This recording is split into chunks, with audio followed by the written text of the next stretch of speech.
Welcome to The Game of Life with myself, Andrew Mwanguhya. And on this episode, I have someone very special.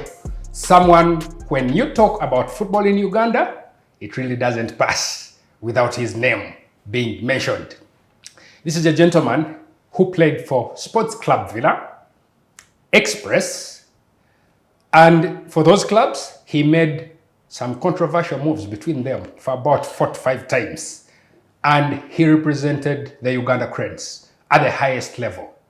If you remember him, he used to patrol that flank. He was so good, no one knows which is his weaker or stronger foot. In the studio with me, the one and only, Phillip Obwin. Philo, Kapi, you'll tell me the other one. Welcome to The Game of Life. Thank you, Andrew. Wow. Phillip, we have known you for Express and Villa, but we have also struggled to say where exactly you call home. But, Jebaleko, ove bombo kati. Bagamba chave bombo.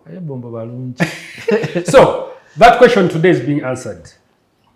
Which one do you consider mostly your home? Express or Villa? I think it's self-explanatory. If my cameraman can zoom into this shot, I see Jogo.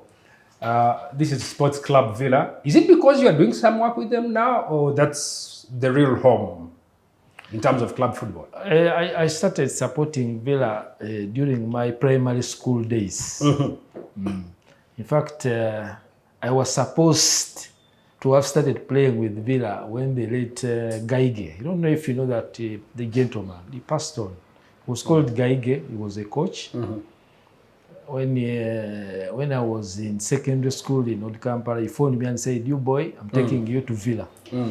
But you know, during that time, I was still a young boy. Even started playing with shoes. Which shoes? Football boots. Okay. I said, this guy is taking me to Villa where there are those late Bajidos, late Asules. You know that Villa of that time.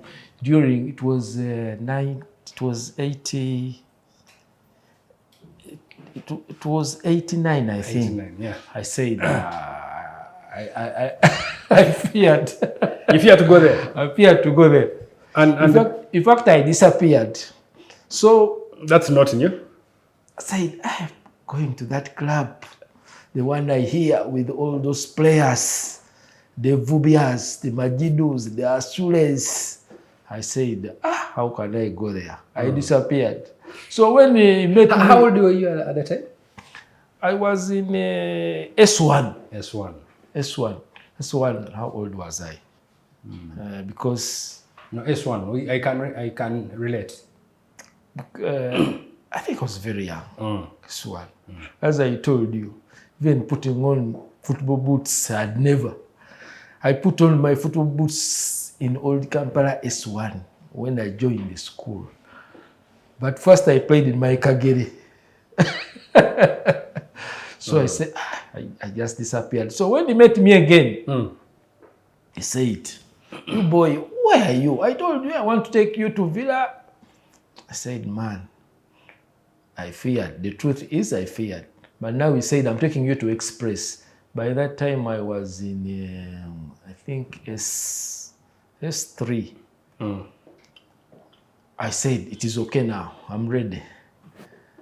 So as time went on, I went to, then he said, I'm going to take you now. I said, okay, it's fine. We go. He took me to Express. But at first, during my primary school, I was supporting what? Villa. So you've been Villa all through. Yeah. Okay. Let's unpack it all. I mean, you're one of the most celebrated football players in the country. Played at the highest level.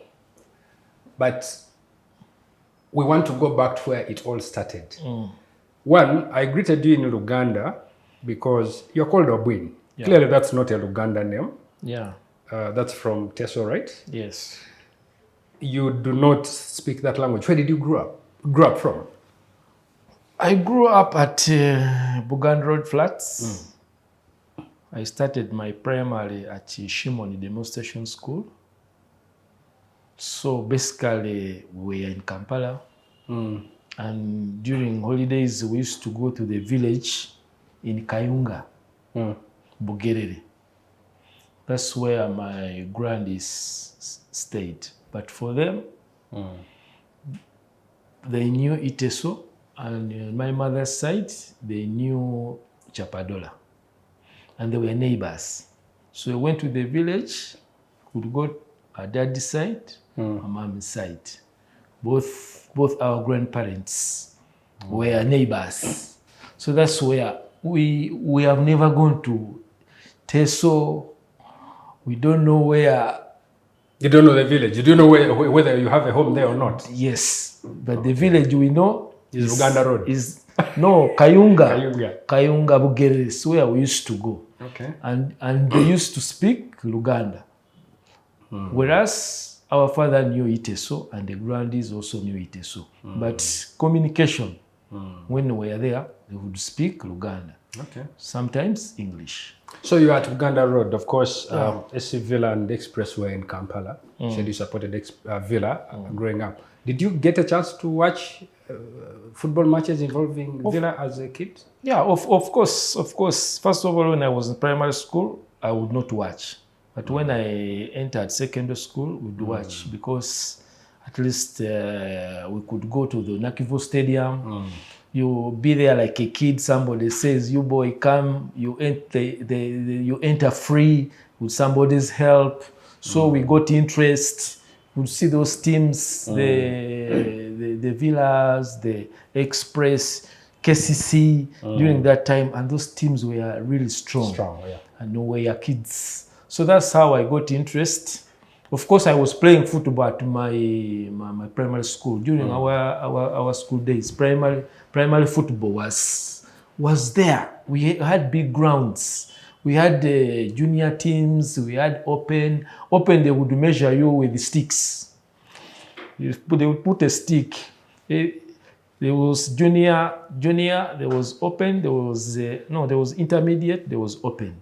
What's open?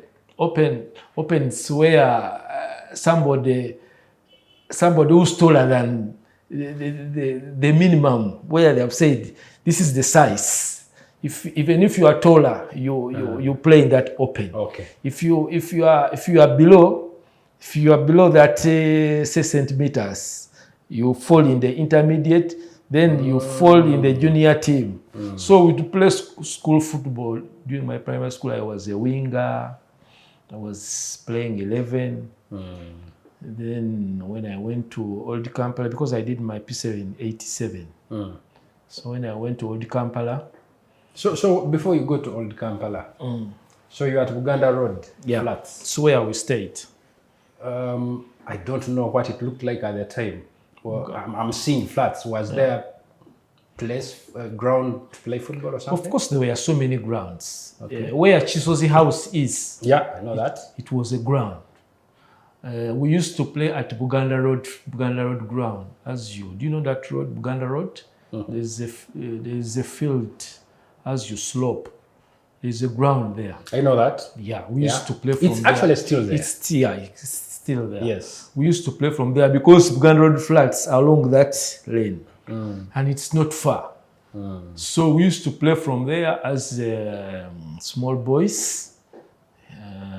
That's how, because my father was working with the civil servant. He was a civil servant.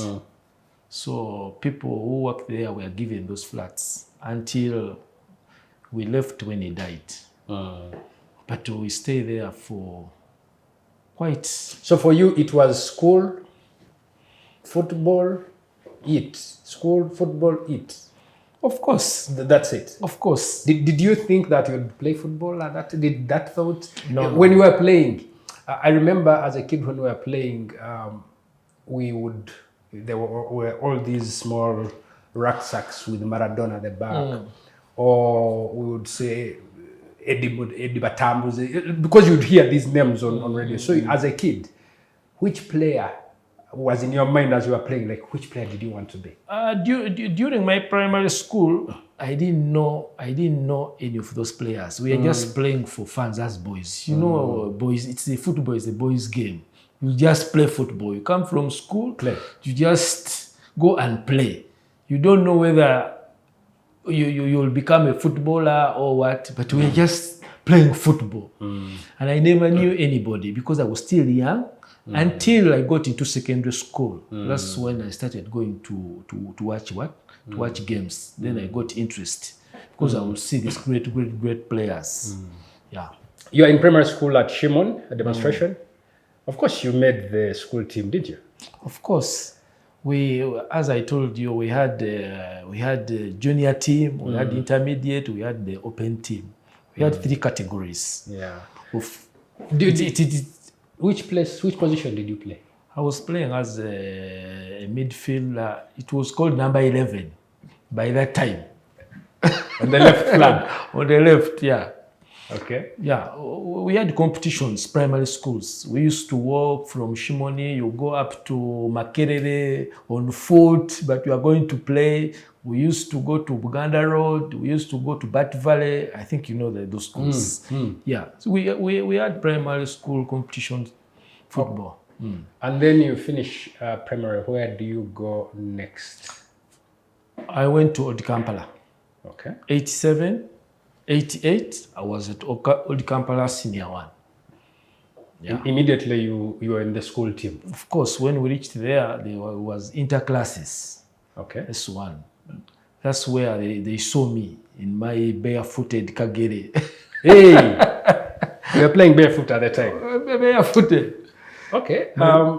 Because I know from from Old Kampala, we got to Chibuli. But before we got to Chibuli, just a little trip back to Uganda Road flats. In these flats, you're there with mom and dad. Yes. Who else? You siblings? Yeah. How many? I had three brothers with 1 sister. 3 brothers and sister. All of you were in there. Yeah. Okay. Are you the oldest or something? The oldest is 1. Then the 2. So you're in between. Yeah. The girl is the last one. The last, yeah. Okay. How was it like? There's only 1 girl and the rest of you boys are all playing football, or it's only you who loved the game? No, they all loved the game, but maybe I excelled more. Okay. Yeah, I excelled more because my brother was playing for Lugazi, Skol. Yeah, he was playing for Skol, but people thought I'm elder than him because I started before, and I was known more than him. Okay. So people thought I'm older than him. Yet the one who was older. Okay. But So I was also playing football. At Old Kampala, are you there on a scholarship, or you're there because you passed your UNEB exams very well? And No, I was not there on scholarship. Okay. Yeah, I was not there on scholarship. So you do your 4 years at Old Kampala? I did my 4 years at Old Kampala. Then from there, I went to Chibuli. All of them soccer powerhouses? Of course. At Old Kampala, I met Deo Serwada. Do you know Deo Serwada? Of course I know Deo Serwada. Yes. I met there Umaru Senuga. By that time, Umaru Senuga was in Express. Deo was playing for, I think, Bank of Uganda. I think Bank of Uganda had the team. Kefa Chisala was there. Oh, yeah. Kefa Chisala was there. There's Bazira, I've forgotten his name. But he was a guy who played for Umeme, was called Bazira. He was also there. And others. But those are... That's Old Kampala? That's Old Kampala. Okay. Did you play in the post-primary championships at Old Kampala? Of course we did. By that time, post-primary schools were very strong. Very strong. And the competition was massive because most students had real teams. You could find a team of a school team with over 5 players who are in the Super. In the National League? Yes. Okay. So that's how strong those schools were. Did you ever win it at Old Kampala? No, I didn't. But I won it with At Kibuli. Yeah. So tell me, you go to Kibuli for your A level. Still, because you are performing better in class or scholarship? It was no scholarship still. So you didn't start on scholarship at all? I didn't. It was dad and mom? Yeah. Up until, okay, so you go to Kibuli. I go to Kibuli. This is the mecca of football, Yeah. In school football in Uganda. When you arrived there, of course they knew you from Old Kampala. Kampala, yeah. And I'm thinking you must have got a good reception because they knew you were joining. Of course, Kibuli was one of the Powerhouses in football. powerhouses in school football. So when we reached there, very, very, very many players. We had 2 teams. We had what they call Juventus, what they call Flamingo. Okay. All these teams had super division players. So what's the difference? The difference. Juventus and Flamingo. These were not relatively good. Okay. Who played for Juventus, but the Flamingo were like the best. Brazil versus Italy. Yeah, the best. So the one who would not make it in Flamingo, they would play for would Juventus. play for, yes. So where were you? We of course. Of course, I was in Flamingo. Flamingo. Straight away. You didn't go to Juventus. I didn't straight away. Okay. Remember when I reached there, that is, now I had joined Express. Yeah. You joined Express when you were still at Old Kampala or when you had moved to Kibuli? When I had moved to Kibuli. Okay. Yes, that was. How did you get to Express? That was through that guy I told you called the guy who wanted to take you to Villa. Wanted to take me, yeah. And you feared? I feared. So by the time he met me, say, now I'm taking you to Express. I accepted. He took me to Express. I was now in S5. S5.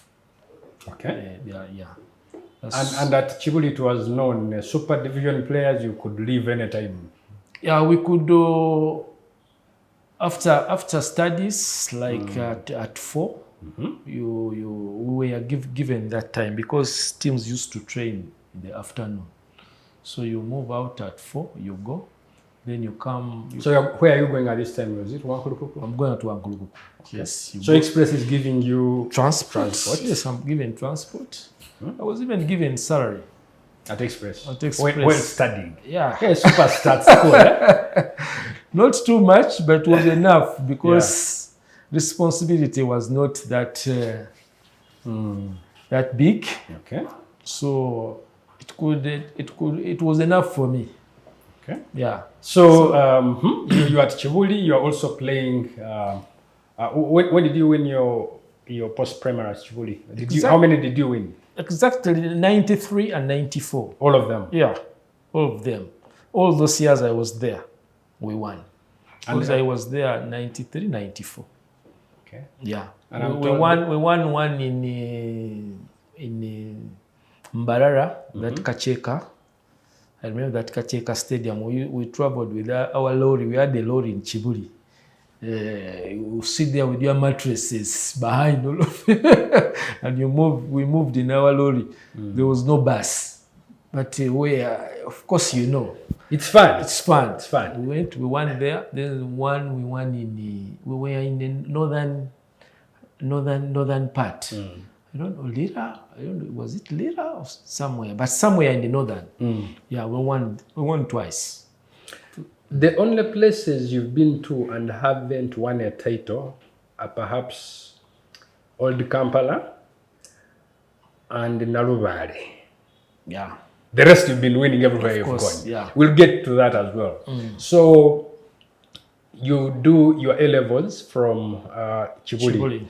All this time in your A-level, you're still at Express? Yeah. Okay. I was at Express. And did you joined Express 93? 93, yeah, 93. Okay, and then what happens when you join Express? Of course, when I reached there, it was my first time. Express was a big team. The likes of Nkada, the Semogeres were there, the Lubogos. David Oti was by then our coach. He had brought in some new young boys because I went there with some few. I went there with the Mutiava Joseph. I went there with Kalunji Edward. I think we joined together as young boys. So we met senior players there. So, you know, it's nervous. This is your first time. You are a kid from school. You're a kid. You are meeting these guys. The team is one of the biggest team in the country. Of course, you know how it is. But I reached there. They were welcome. Started training. My first match, I played against Sseppuya. Sam Sseppuya. I was playing as a left back. That was and he was coming through as a 7. As a 7. Okay. It was ED Cup. We moved from Mwenga. We were there. We camped there for lunch. Then from there we went to Nachivubo. That was my first match. How was the experience? Sam Sseppuya was some player. Yeah, some player.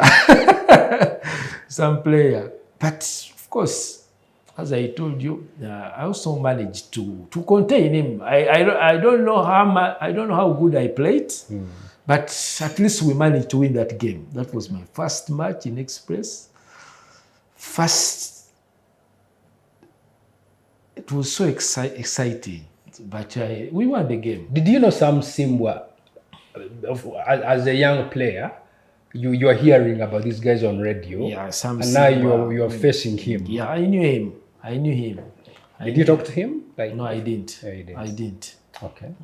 So you won that game. Where was it? Nachivubo? It was at Nachivubo, yeah. ED Cup. Okay. And then you go on to win league titles as well? Yeah, from there I was switched to several positions, like from left back I was put in the center back as a number 5. We won Uganda Cup that year. I remember 93, the Uganda Cup, we won it. Then the next year, 94, we won the league. Then in 95, we won the double. The double? Yeah. Is that the year where you also went some distance on the continent, losing to Orlando Pirates? To Orlando Pirates, yeah. That game hurt. That's 95. Yeah, that's the game. That's the year. That's the year. The game against Orlando Pirates, thought might be, could have happened. Yeah, we went. Just take us back to the 2 times. We went there. They beat us 1-0. Yeah.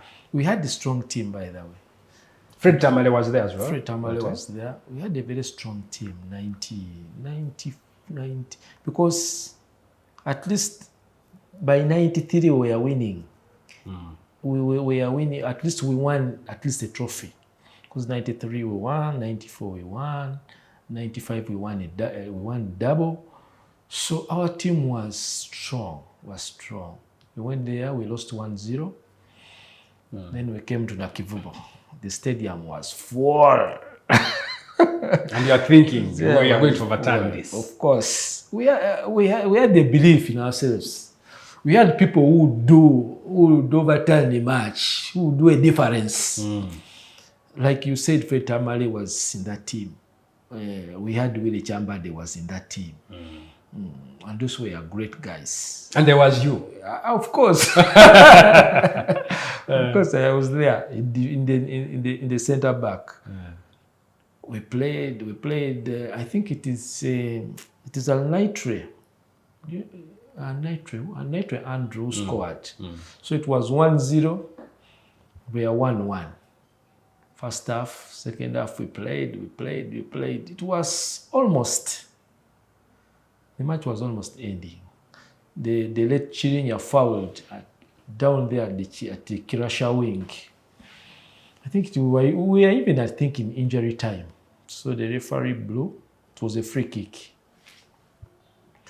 Man, that free kick, the guy brought a ball. There's a guy called Gavin Lane, the white player of Orlando. He headed it like the ball was going, like it was going out. But the guy headed it back. It went to Abu Chikenyi's hands. He caught it like this. We all started rally. We felt the guy had what? Handled the ball. Umbe the ball had slipped in between his legs. His legs. It was in a net. We don't believe that we had conceded. That was it. That's how we went out. You want to take me to that run around between you and SC Villa. We'll finish that and then we come to the national team. So at this time, you are not the only strong team. Villa actually very strong because remember 91, 92, I mean they made the finals of the Champions League today. Then went back as well. So you were winning in a time when Villa was really strong. Even these other teams were KCC as strong. well. KCC, even this the ones we call small teams. The Nsambias, the Kofi, the Niles, they had players. They had good players. So the league was all that strong. But I'm sure we also had we had a good team. Okay, before you leave Express to go to Villa, remember when you were at Kibuli? Yeah. That's where Dad passed? Yeah. Right? My dad passed on my first game. It was my first trip abroad with Express. That I think 94. We had gone to play Sudan. We are playing. Oh, you were already done with school. You were at Express. Yes. Or you were still in school? I was still in school. Okay, but still playing at Express. Yeah. Okay. When he passed on, I was not around. You had traveled. I traveled with Express. That was my first trip. The Express. First trip, first flight. Yeah. So I came. Where were you? We had gone to Sudan to play El Merrick. So when we came back, I found when he has passed on. It was sad. How did you learn about it? They informed us there. When you were that side? Yes, when we were that Before side. you played or after you played? It was I think after. I think after we had played. And they informed us. But I came back just to go for burials. You are still a teenager this time? Okay. Well, had he had long illness or it just happened? I don't remember that he was sick. I don't remember that he was sick. And of course that comes with, so he passes, he was the one paying your school fees? Because my mom was a housewife. Okay. So did you have plans of continuing university? But before my dad passed, my mom already passed on. Oh, okay. Yeah. It was my mom who had passed on some time. So we are staying with our dad. Still at Uganda Road? Still at Uganda Road. So dad passes, you finished your A-levels. I was still in A-level. In A-level. So the remaining part, who paid the school fees? It was, they understood my story. At Kibuli? At Kibuli. Okay. So I was in S5, S6, I was not paying. I didn't pay. But they let you continue because they let me continue because, yeah. Okay. You had plans to continue to university, right? I had plans to continue, but I could not afford. Remember, I had my other young brothers, because as I told you, those flats were for civil servants. The moment he died, we had to leave. We had to leave the what? And we had no option. How long did it take when he died and you leaving? And did anyone tell you to move or you just knew you had to move? By the good thing, by the time he died, Bali Mugera had offered me a house in Muyenga. That's the express chairman at the time. Yes, express chairman. Me, I was not staying with my brothers. But for them, they had to look for where to do it. And your sister? Yes, my sister had to move to the village. My brothers had friends around those Uganda Road flats. They moved to the friends. And that's that. Okay. Yeah, because me, I had somewhere to stay or before he passed on. With that express provision. Yeah. So at this time, now you realize there are no school fees, but you're playing. So how do you reconfigure your mind? How do you take it on? Do you tell yourself that school is done, let me just play football, or? Of course, I went all the way up to my A level. I did my A level, but that's where I stopped because I could not pay for my university. And I had got an offer in Nakawa Business School just here, but I could not. So I said, let me concentrate because I was being paid something at the club. At the club, yeah. And I had to look after, I think, my sister, who had been taken to the village. I had to get her from there. Kayunga? Yes, she had gone there to Kayunga. Okay. I had to bring her back, get somebody. I got a fan. There's a genuine fan. I don't remember his name, but he liked me so much, so I reached him. I told him, I want you to help me look after my sister. Me, I'll be paying the fees. He said, oh, it is okay. So I took care of her while I was playing football, and me, I left school. I said, let me concentrate on my work, my football. My brothers, they managed their own way because one was older than me. The other one was also not very young. They did their thing. Okay. Yeah. So how does it go on from there before we get back to the real football? So your sister, you pay school fees up to what class? She went all the way. But when she got married, I think she also pulled out. Yeah. But she's there with the husband, with the family.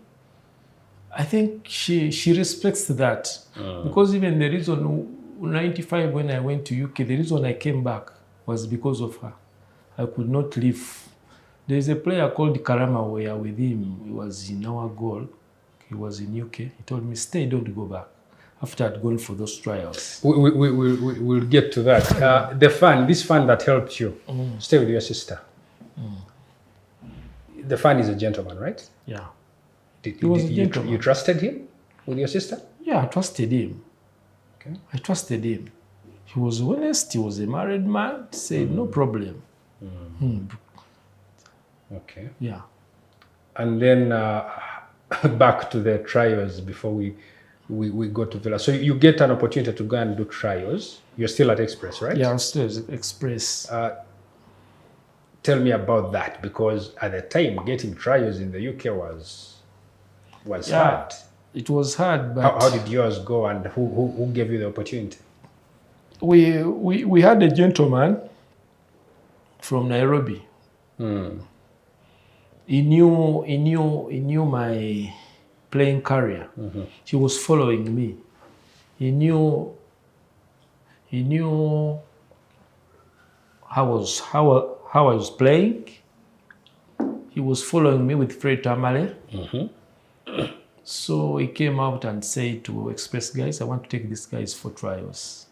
But that time we are playing Headaches Cup. So these officials of Express said, you can't take them now. We still have to do what? We have a tournament. We have to finish up. This guy said, those people cannot wait. These people are going for trials. They don't know them. They have to go for trials. They are going for the pre-season. They have to see them because they are buying. You are going there. They don't know you. You are not people they are buying that they have been following you. like these players they buy, they already known players, they just go for medical. But they don't know you. You have to be there, train with them. They see your structure, they see your ability, they see whatever you're capable. So the express, they said, no, you're not going. In fact, me, I just disappeared. Okay. I just disappeared with that guy. I went to Nairobi. We flew. You disappeared when the Headaches Cup was still ongoing. Yeah. I went with that. What informed your disappearance? Why couldn't you wait? I could not wait because those people could not wait. Okay. Where we are going. They have no time of waiting for somebody they don't know. You are the people who want the assistance. Okay. Yeah. You are the people who want to join. They're not buying ready-made players. So you have to be in their program for them to see if you are capable. There's no way you can fit in their team without doing their... Usually their pre-season, they go somewhere. They leave their countries, they go somewhere, they do all those stuff. So we had to move with them. Yeah. And the club officials were saying, you wait. Me, I could not wait. I went with a guy up to Nairobi. In fact, I stayed there like almost a week. I also delayed. By the time I went to UK, these guys already come back. Which club is this in the UK? Portsmouth. Portsmouth. Yeah. They already come back. From pre-season? From pre-season. Okay. So, in fact, Fred Tamale phoned me there. Fred Tamale came after the headaches. He phoned me there. So we trained there like 3 days. This was said, we shall contact you, like a humble way. We shall contact you. Then we had to fly back. So that's where remember when I told you that this guy Karama we played with, he was already in UK doing his businesses. He told me, Philip, don't go back. Just stay here. Maybe you'll get what? Another team. I said, I can't stay. I have some responsibility. My sister. I have to go back. I promised the gentleman that I'll be paying the fees for my sister. So I can't stay. Then I left. I came back. Wow, that's commendable. I mean, you could have stayed. I could have stayed. Maybe I could have got even a team. We don't know. Yeah. We could have been better even for your sister, but you made a conscious decision at the time, and respect to that. So, because you arrived late, yeah, you missed out on that opportunity. We missed. Was that the only opportunity in the UK that you got? Yeah, that's the only opportunity in UK. Then there are some other opportunities. I went to Gaziantep in Turkey. Turkey, yeah. Yeah. Okay. But still the deal didn't go through. I understand that the Express was demanding too much money, of which, at least if these guys had given me the opportunity, that you stay, let them give us this little, maybe I would have stayed. But you know now some clubs, and during our time, clubs were not putting too much money in players. But since players were good, they wanted to get too much. Yeah. So that's how the deal also flopped. So you come back to continue taking care of your sister. So when you come back, your sister is still at the funds place and you're doing everything? Yeah, that I'm still in secondary school during that time. But the responsibilities are yes. quite, yeah. So when I finish up, she's also maturing. She also gets her someone. She moves out. She goes. I also continue with my life. Do you, when you're speaking to her, does she recall these moments? She calls me a dad. She doesn't call me a big brother. She knows what I did for her. She's appreciative because I moved her from the village back and to here. Take care of her, yeah. Yeah. Good stuff. So you're at Express. Express, you win the Uganda Cup. Did you win the league? Yeah, we won. A double. We won a double in 95. 95. And at the time, you're one of the hottest players in the country. And Express fans love you so much. I also loved them. And you disappoint them. I did disappoint them. 1986. That's football. You moved to Villa. So, how your contract had run out, right? At Express. I don't think we had contracts. An agreement. Maybe. So, okay, how did Villa come into play? You've just won a double.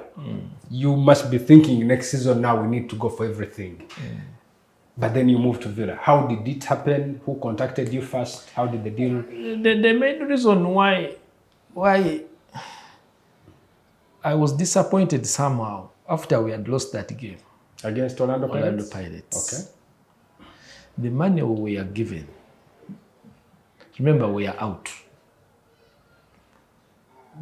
The fans, the stadium was full to capacity. We also expected at least to get something. From gate collections? Yes, bigger. That would at least motivate us. But the money we are given, I was disappointed. So when I got was that... it enough for transport? It was enough for transport. But it was not, it was little. You didn't feel appreciated? I didn't. So when I got that offer, and Villa came my way. The offer must have been good. Of course it was good. Who contacted you from Villa? The main man was Haj. Haj was... Which Haj? Haj Mandela. Of course. How did it go? How did he contact you? I want to get to the details. Phillip, I want you. Are you ready to come and play for us? I said, yes. Did he ask you what you want? Of course. Those are things that move together. Okay. You have to know how much you are going to give me, how much salary I'm going to be getting. And this is all verbal. It's not written anywhere. It's not. It is not. You just trust. Yeah. Okay. And he was a trusted man. Yeah. So you, in that moment, aren't you feeling you're letting down Express fans? I didn't feel it because, first of all, I was disappointed and I had served. Because all the years I won for them. So once I won for them my first year, 93, 94, I won a double. So I felt I'd served them. This is the time to go and experience. Silently, you admired Villa, right? As an Express player, like you wanted to play for them at some point in your head, did you? No, I didn't think about that. But as I told you, I supported it during my school days. But playing time, I would not imagine crossing to Villa. I would not imagine. It just came. That is, people approached me. I was not even thinking of crossing to Villa. Yeah. The phone calls that must have come from Express fans and Express management. Did we have? We didn't have phone calls at the time. So they must have sent, representatives looking for you. I mean, did you hide from them? Were they even looking for you? I did give them chance. You did? Because when I got that offer, I had just to go. So people wake up and you are at Insambia Villa Park? The only thing I would do is move out from the chairman's place. Which was an easy thing for Mandela to do. He gave me somewhere to stay. And he was offering me what I wanted. And I moved. So there was no way I could get calls because I had no phone. There's no way. I'm not a person who would move. There's no way they could see me anywhere. So Philo, for you moving on it's like taking tea, right? Like you move on. You don't hold things. So anyway, you go to Villa and you find the likes of Paul Hasula there, right? Did you play with him? Hasula had moved. I played with Hasula when I was in Express. By the time I joined Express, he was about to retire. I think he was playing, 95, I think he was. 94, I think he was still playing Asule. Yeah, you played with him in his evening. Yeah, when he was about to retire. But me, I was in Express. When I went to Villa, he was So you arrive in Villa, and how do you feel at the time? I mean, it just happened so suddenly, but this is a club that you supported as a kid. Yeah, it's a new, and here you are wearing their jersey now. It is a new club. Of course, it also has strong history. This is one of the strongest clubs also in Uganda. Yeah, I had established myself as a good player. So automatically I knew I would fit in the team. So I was welcome. We went there. I met there some new players, the likes of Livingstone in Babazi. Had also come, I think was coming from where? He was also a new player in Villa. I met there the Choves, those legends of Villa who were there by that time. I was welcome, and I felt at home. Yeah. The game itself, titles, you win everywhere you go. That year we didn't win. We lost narrowly to KCC. Of Jackson Mayanja. We almost won that league, but we lost our last match with KCC. Have you ever heard of Mawa's Corner? No. That incident, that's where we lost. Mawa brought a corner direct to our goal, to our net. So we lost to KCC the last game. So we missed the title that year. How long did you spend that? Because I stayed in Villa for 2 years. Okay. That's 96? 90, 96, 97. Yes. Then Express bought me back. Express bought me back in 97. End of 97? Yeah. Okay. They bought me back from... How do you feel? You left them and now they're back. Aren't you worried about the fans? I'm not worried. I'm not worried of the fans. I know this is football. This is my future. This is my career. Is Balemugera still there at the time? Yeah, he's there. Is he the one who contacts you? No, he's not the one who contacted me, but he had some of his people, the executives, like Kasim Boyondo. I don't know if you know Boyondo. Yeah. Boyondo was one of the men in those deals of transfers. He was a good manager, by the way. Okay. The one who contacted me. Then I came back. I'd love to know. So you are a Villa player. You left Express 2 years earlier. So he contacts you. What does he tell you? We want you back. We want you back. Since you want me back, what's on the table? What are you offering? Okay.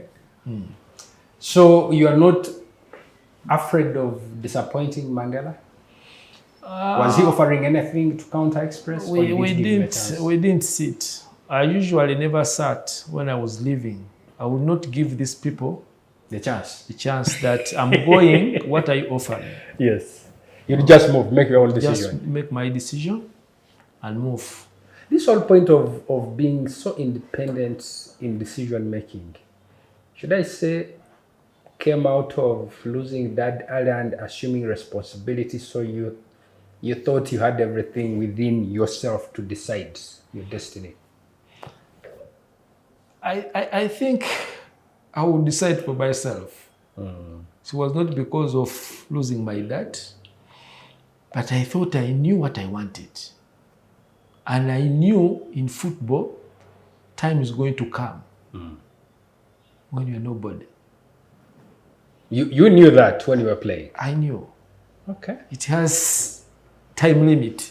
You're lucky that you knew. I knew.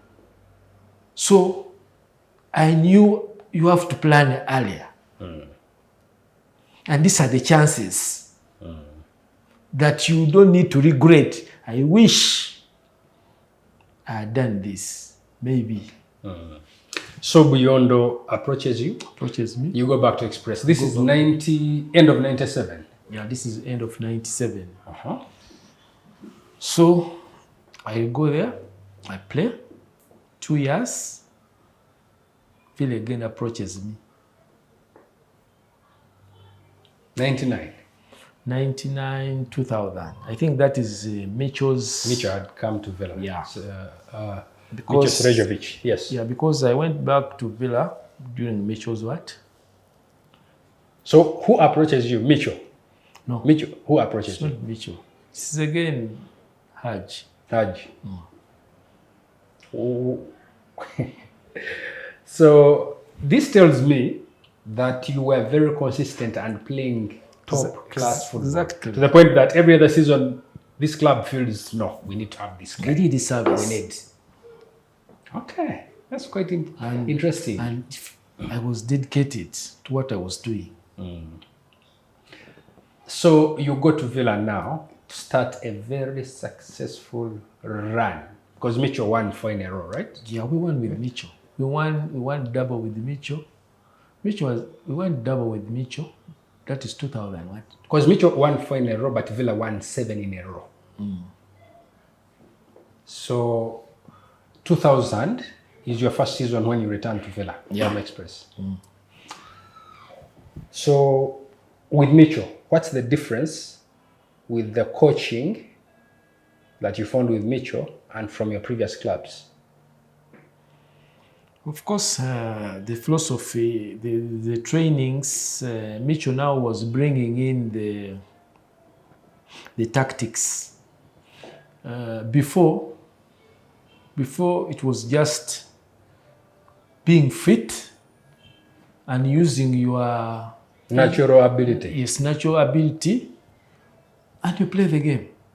But now Micho comes in with these tactics. This is how the formations, this is how we stand, this is how I want you to play, this is how you move, you know, such things.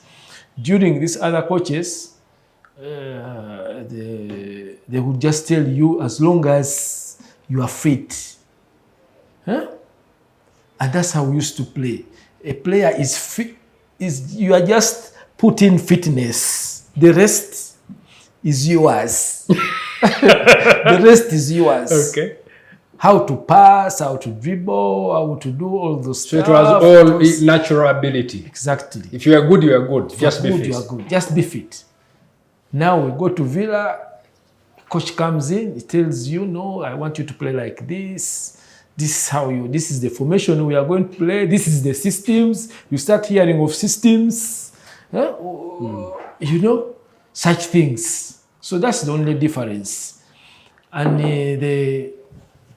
he wanted people to be more aggressive. And of course, we were used to that because our training system was working hard. We were used to working hard. You come, you run around, you do physicals, you play 11 against 11. Here, your Micho comes, there's no longer 11 against 11. Small-sided games, the pitch is narrow, you know, you have to think faster. So that's the difference with when Micho came in. Because his philosophy he was from abroad, so he came with that. Where were you during the Akol saga, 22 goals? I was with Villa. You played in that game? I played in that game. The 22-1 or something? Yeah. Against Akol FC? I was in that That game. scandalous game. Tell me about it. You from Villa, what were you guys seeing? What was the plan? What did the coach tell you in the dressing room? Those teams, first of all, were very weak from the north. And we were very strong. And during that day, they didn't make the 11 players. I don't know what happened. And we were playing at Namboli. There's no way they could survive. You said the funny bit is you needed those many goals, and you got those many goals. Surely something. We needed the many goals for what? To take the league? No. What did you need? No. Maybe during that time they were paying for goals. I don't know. They were paying for goals. Each goal you score. Was property? Was it property? Property masters. What was the plan? You set out to score because you needed to score a given a number of goals. It was not goals and Express also had to not to win or something. I don't remember exactly, but there was something at stake.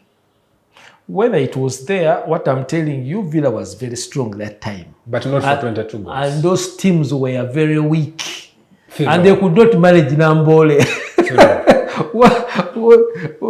I don't remember, but you needed a given number of goals. I think by half time, you were 7 goals or something. I don't remember exactly, because I was hearing on radio as well. And 22 goals in a football match, even you agrees that's a scandal. But I don't think that those people were, even if they had made the full Yeah, team, they were going to lose. well, they are going to lose. Huh? Not 22. I don't know. What do you remember? What were you told in the dressing room? We are told Uganda win, and we went there and goals were flying in. So I don't see the reason why Did you are score? Of course I scored. How many? I don't remember, like 3. Okay. The Arrow boys and all. But anyway. Anyway, I remember that scandal. So it was a scandalous game, bad in the history of the country. Even the refereeing, it had several, but you scored some goals. So as a player, we'll leave it at that. But one of the most successful times at Villa when you were there, because every year you won when you were there. Until, when did you leave Villa then? 2000 what? Did you live with Micho? Or he left you there? I think Micho left me. Because Micho left in 2004. I think Micho left me. Then URA came with the offer. Okay. Then I had to leave Villa to go to URA. Okay. And URA also, you go on to win. Massively. You played against under Bassana, Coach Bassana, Moses Bassana. I won a trophy with the Deo Sirwada in URA. I won a trophy with Bassana. Deo Sirwada won Uganda Cup. I don't remember those years, but Bassana won a league. Then Vidianyao. Coach Vidianyao. So I won the trophies URA. The team was very strong. I remember. Yeah, we made that URA. That's up to 2010? Not 2010. Around 2008? Around 2008. Because from there, then I had an offer to Nalubaale. Nalubaale. That was a lower division side? It was in the Oh, Super it was League. in the league at the time, It was yes. in the league. Yes. So they also came on the table, said, we want you. As I told you, I don't... People have been just offering. You listen and make a decision. Yeah. Okay. So you go to Nalubaale. They were based in Buikwe? They are based in Buyukwe. Okay. So why do you leave a big team URA that is winning and you go to Nalubaale? Because of the offer they are giving me. You didn't care about this being a big team and higher chance of winning titles? I didn't. As I told you, I make my decision first. And I consider those offers because the money I got, that's the money I bought in Bombo. In Bombo. The money you got from Nalubaale? From Nalubaale. I bought 6 acres. In Bombo? In Bombo. And that's where you have one of your homes? Yes. Good investment. This is 2008. That's 2 acres now in Bombo. You can sell your kidney to get them at the amount that you bought at the time. Good stuff. So you go to Nalubaale. How long do you play in Nalubaale? I was there 2 years, I think. 2 years. But what made me leave Nalubaale, and Njubi bought so many players. They bought even Serun Kuma was there, James Odoch was there. We had some, yes, players were aging, but they were good. We are good. We had a relatively good team. We were competing. He was paying well. I don't know. We don't know what happened. The guy just disappeared. He left us. Me had moved from Kampala to Buyukwe. I was staying in Buyukwe. I had my room there. I was renting a room. I was not staying with the team. The team had a place they were staying. You move from Buyukwe, you go inside. I was staying in Buyukwe because the training facility was in Buyukwe. That's where even we used to play from. So this guy disappears. We don't know where he is. He's not paying us. So one day, these players come to my room and they say, Kapi, tomorrow. We are playing Maji. What Maji? I think it was called Maji. We had a league game. They came to my room. They said, Kapi, tomorrow we are not playing the game. I told them why. You know, the guy disappeared. He's not paying us. So we are looking after ourselves. What? I told them, yes. I will be behind you if that's what you want. Huh? But I'm assuring you by tomorrow, you people who suggested this, some of you will be wanting to play that game. Said, no, we are not playing, you're not playing. I said, I know these things of strike. They will pick some, and others will start saying, it's this one who said this. And that's what exactly happened. And me, the reason why I left, I had called some other players. Odoch usually came from Kampala. James Odoch usually came from Kampala to come and play. So I called him, tomorrow we are not playing, don't do what? And you're the captain, so they have to listen. Yes, don't come. Yeah. He said, okay. So I told these guys, how will Odoch hear that me who called him, I'm playing? I said, that was my last. I caught my things, drove my car, and left. That's how I left Nalubaale. And the guys went on to play the game and they won. You never went back to find out what happened? I never. That's how I left Nalubaale. And you come back to Express? Yes. I come back to Express, but I was not bored. Now I come back as somebody who's Kuziga. Okay. That is 2010. Matialole was the coach. I reached Express, I trained with them, they give me a license. We play very well. We are almost taking the league, but still KCC beat us at Wankurukuku. Then we lost out of the title. So 2010 is when I said, enough is enough. Because the way things were going, the payment structure was not good. Like they are gambling. And you have some responsibility. So I say this is the time to do what? To call it quits. After 20 years. All football. You played for Express when you started there, then Villa, then Express, then several other clubs, then back to Express. But you identify more with SC Villa. And you're doing some work with them right now, right? Yeah.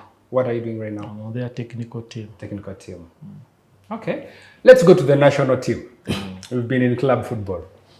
You're one of the very few who were lucky to actually join the national team when you were a teenager, right? Yeah. Because you started at Express in 93, joined the national team the following year. Yes. 93, started football. 94 was on the Cranes. On the Cranes. Substitute, bench, or? I've never been a substitute material. Everywhere you have played? Everywhere. You start? Unless otherwise, like you have an injury, like you have, say, you're out, you have a card. Let me just take us back a little bit before we get to the national team fully. Why did you punch Eugene Sseppuya when you were playing at Express and he was at Mbale, right? Yeah, he was at Mbale. Was that your first red card or second? I think I didn't get so many red cards, but I remember that one. Yeah, you remember. I mean, how do you punch a player? You're supposed to be playing football. It comes to where we are competing with the Villa. Villa was on top, we are second. But we had a chance. Like if we beat Mbale, 7 to 10 goals. You're doing the title. Yeah, we had that probability.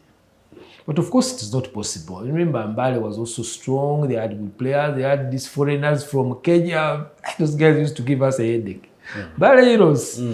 So we reach there. Sseppuya is on my neck every time. You cannot beat us 7. You cannot. The guy tell me, man, for us who came here to play football, if goals come in, fine. But I would not think that we could beat Mbale all those many goals. Because we needed to beat Mbale by many goals. Yeah. For us, and assuming Villa loses, for us to take the what? The trophy. This guy is always on my neck. And he's a striker, a defender. Tell him, you man, what's wrong with you? we came here to play football, but he's talking this. You can't beat us here. What?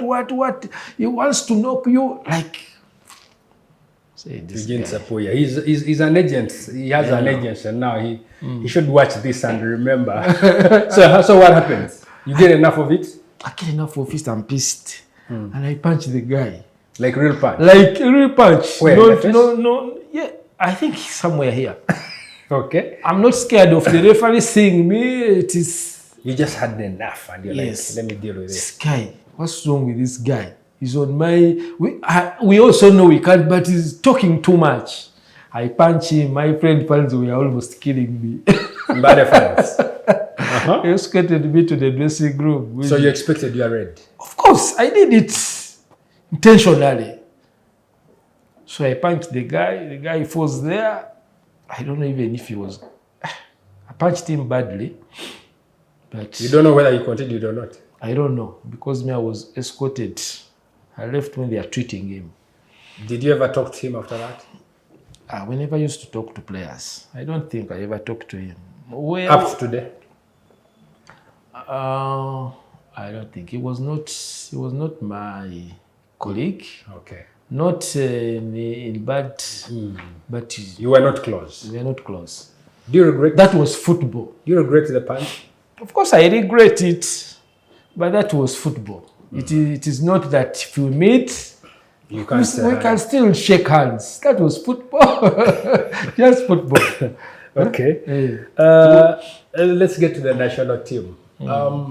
93 is a year we played Nigeria in the AFCON, and Adam Semugabi missed that penalty.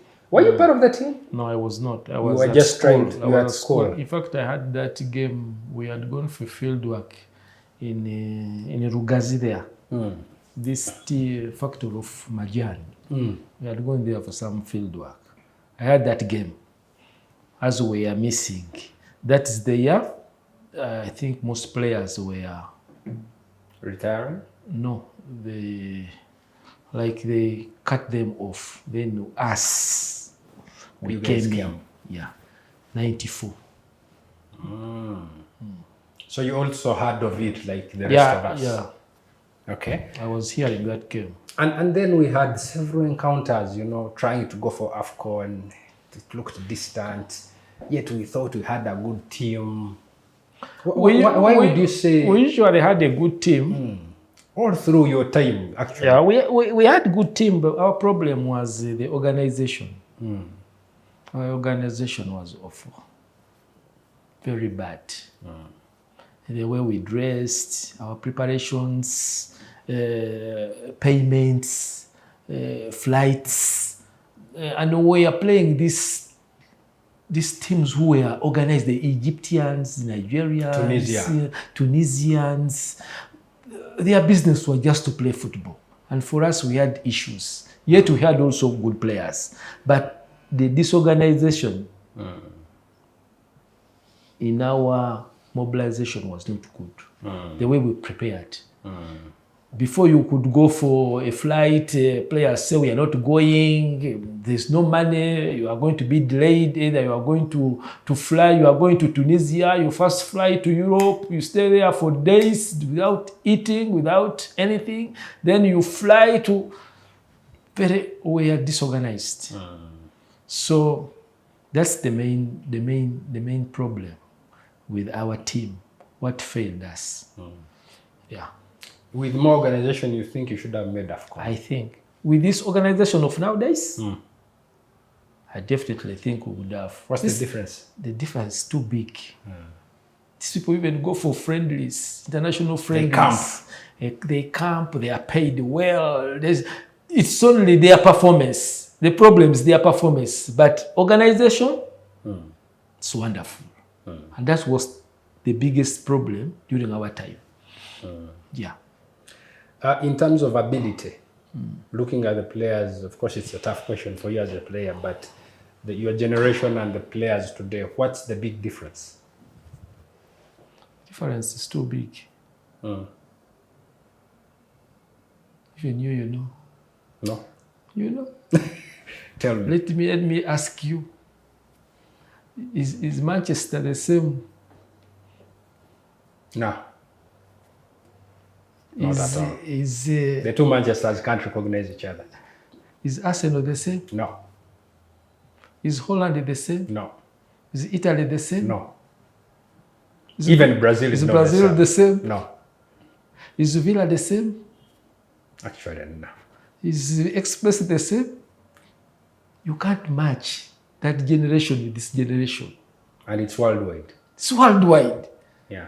The only thing is, those people, they're hiding in the sense of their good organization.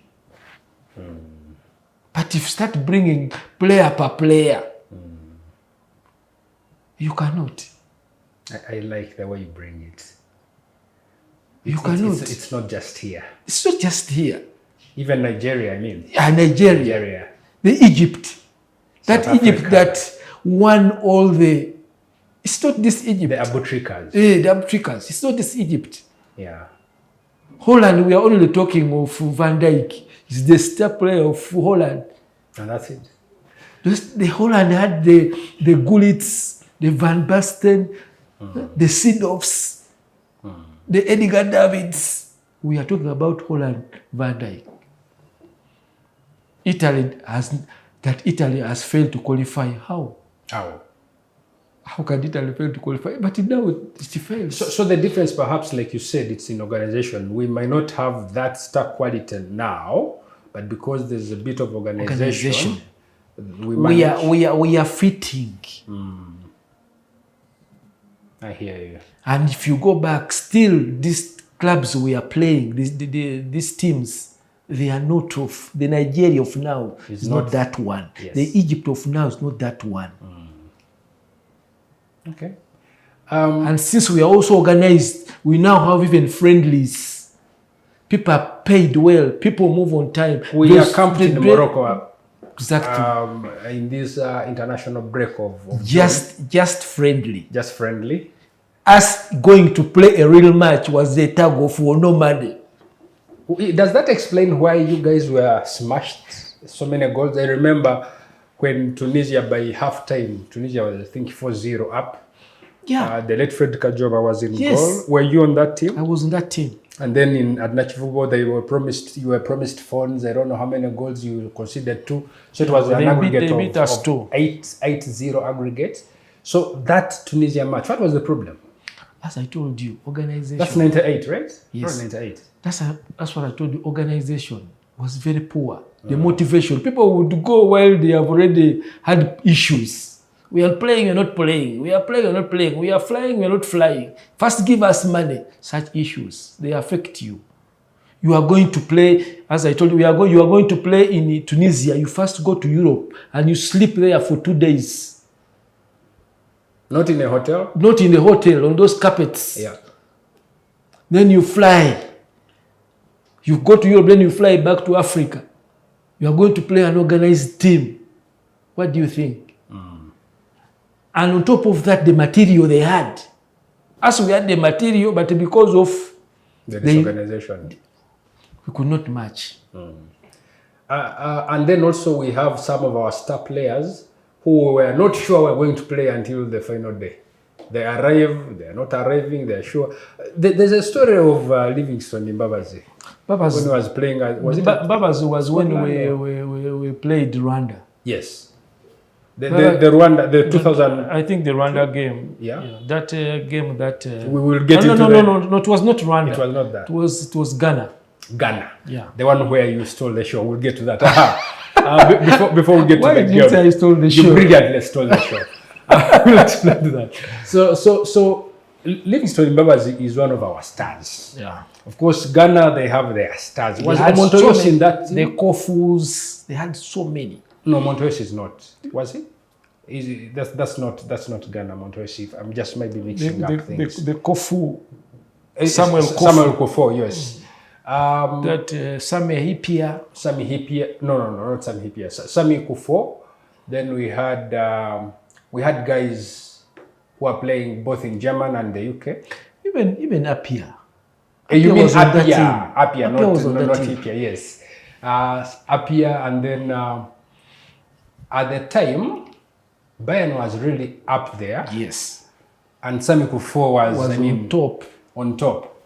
So they come up against a Ugandan side that is disorganized, but has players who on the day can wear the armor and fight for the country. I think by that time, our professional player was Zimbabwe's Livingstone. And he's the big guy. The big guy. He expects us to play. He was in camp. He travels. He travels. He was in camp with us. He ate lunch with us. We are supposed to meet in Nambole. The guy didn't show up. We also don't know where the guy is. The guy went. But he's in camp. We are together. Okay. He's on the team. He's on the starting lineup. That's where Bosa comes in. That was the first match Bosa played. After Mbaba's disappeared, we don't know where he went. Up to today, you don't know the story. I don't know. Maybe you ask him what happened to that game where he disappeared from. But fortunately, you step up. Of course. Tell me, you scored that winning goal. We won the game 1-0. Yeah, won the game 1-0. Nambole. I was playing on the right back. You played across from left all the way to the right back. So tell me, take us through that goal. Yeah, the move starts, as you know, you start from the back. Because I had the confidence, I had the ability, the energy. I went all the way. 1-2, you go. 1-2, you go. Till I reached the goal. And I had to score. And you scored. Yeah. The feeling. Did you believe it? Of course. Feeling is very good. It's good to score. Especially you are scoring this... when the whole country has stopped to watch you. This is an international game. You are playing one of the biggest teams in the country, in Africa. It has those stars, all those stars you see on TV. The feeling is good. Yeah. And then that controversial game, 2000, 2003, Uganda, Rwanda, Nambole. The game that everyone remembers. I remember Gatete. Remember that Rwanda striker who had to be bandaged. He scored the winning goal. And then we start the funny witchcraft things. I think Tabula runs. How was that? How did you guys feel? I was on the bench. Yes. But it's very unfortunate that some players, even up to now, I hear these things of witchcraft. Some people believe, I still think that these things work, or for them, or for the team. To me, I didn't believe in such. So I felt bad, but I was outside. You were on the bench? I was on the bench. It was too much. Maybe for our viewers, so this Africa Cup of Nations qualifier between Uganda and Rwanda, we are at Nambole, early 2000, I don't know, 2003 or 2, one of them. It was a qualifier for Tunisia 2004 AFCON, I think. It was It was 2003, around there. So game is 0-0, match goes on. Uganda is throwing everything at Rwanda. And, well, the ball is not seeing the back of the net. So Abubakar Tabula, Uganda Cranes player, thinks there's something in the Rwandan goal and he tries to get it out. Now the Rwandans also try to protect whatever they're protecting, and finally I think he breaches them and picks it, and then the whole of Rwanda ran after him and chaos. And there was actually even blood. Yeah. People fought, and because Tabula thought that something in goal was stopping Uganda from scoring. I don't know, you guys are on the bench. What were you feeling at the time when this was happening? Me, as I told you, I'm not into that. I don't think that can have anything to do with you not scoring. But people are into it. And somebody who started it, but chaos is all over the ground. People are chasing, people are fighting, this and this. The referee even doesn't know what to do. Eventually, you lose the game. Yes. And I remember from that game, we went to play Ghana and we drew. We had a chance if we had won that game. But because the concentration was low. Yeah. What are some of the highlights for you playing for the national team that you look back and you're like, yeah, I'm glad I did this?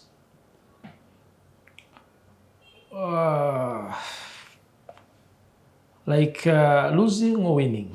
Highlights, your high points, like where you're like, yes. I think my high points were mostly maybe the Sekafas.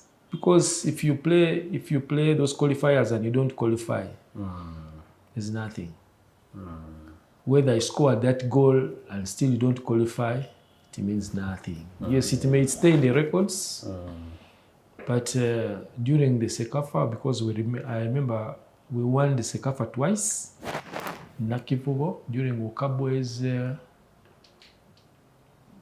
Okabwe's time, and the Nigerian coach. The Nigerian coach, and in Sudan, where we won the Sekafa with the national team. So I think those are... But at least you have won at every stage you've played on, of course, apart from AFCON. Yeah. Which is a taint on most of the great players in the country. Even Mujid Musisi didn't play AFCON. But everywhere you've gone, you've represented well and you've been a captain. Yeah. All through. That's very important. You captained, just tell me, you captained the Express? I captained Express. I captained Villa, URA, Nalubaale, Uganda Cranes. I mean, what more? What more? Every time we were talking about your movements, you kept saying you needed to plan. Yeah. You needed to plan. Everywhere you go to, move this and that, you needed to plan. And that's an issue that I'm very passionate about, especially for athletes and all of us, really. So when you call time on your career after Express, of course, at the time you had already started the transition. So suddenly you wake up, there's no community of training. Things are different. You're facing the world. Are you ready for it at this time? Yeah, I'm ready because at least I had something that would provide. Because I didn't go into coaching. I didn't go into management football. So I had to depend on what I had done. And what had you done? I had planned. As I told you, I had bought my 5 acres, had my structure there.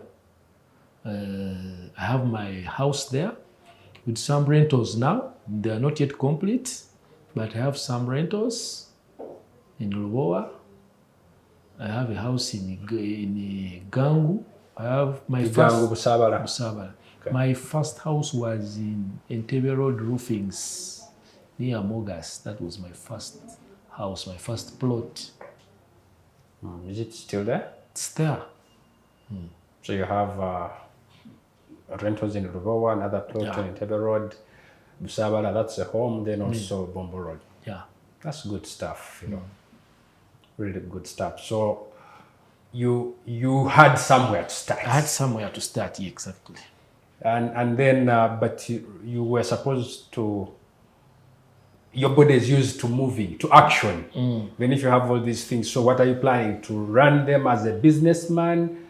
What's the plan at the time? Just sit and collect money from rentals? No, I don't sit and collect because at the moment I'm working with Nation Media. It supplements. Supplements whatever I have. There's nothing wrong with working, although you have something behind you. Yeah. So Nation Media, what do you do? I'm assistant, distribution assistant. Well, what does that job? It is you do delivery. I do delivery. Okay. Yeah. You are sent to pick items or to drive stuff. Yeah.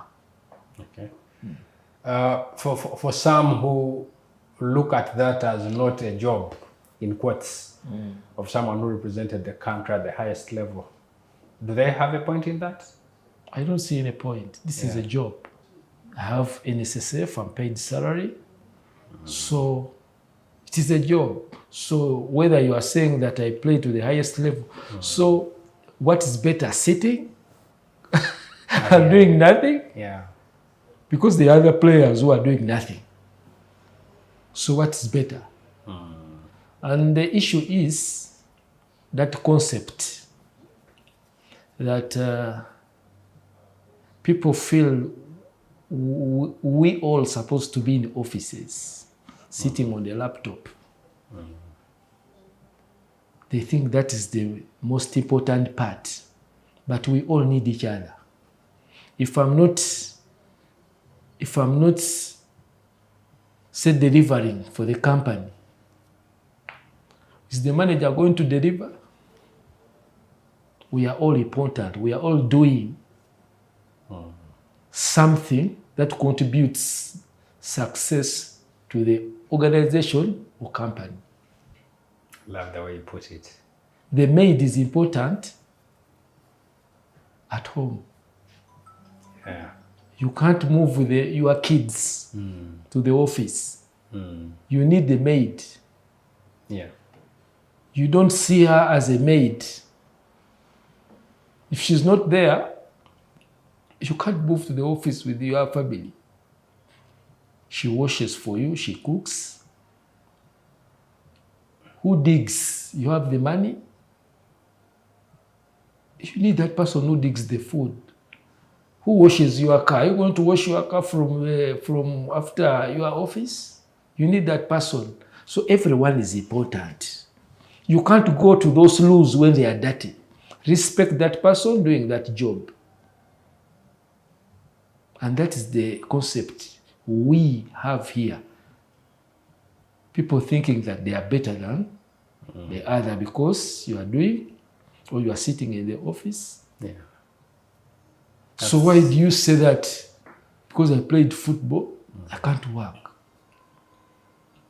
That's quite powerful because it tells everyone else that respect work. Respect. For as long as it does help you navigate life.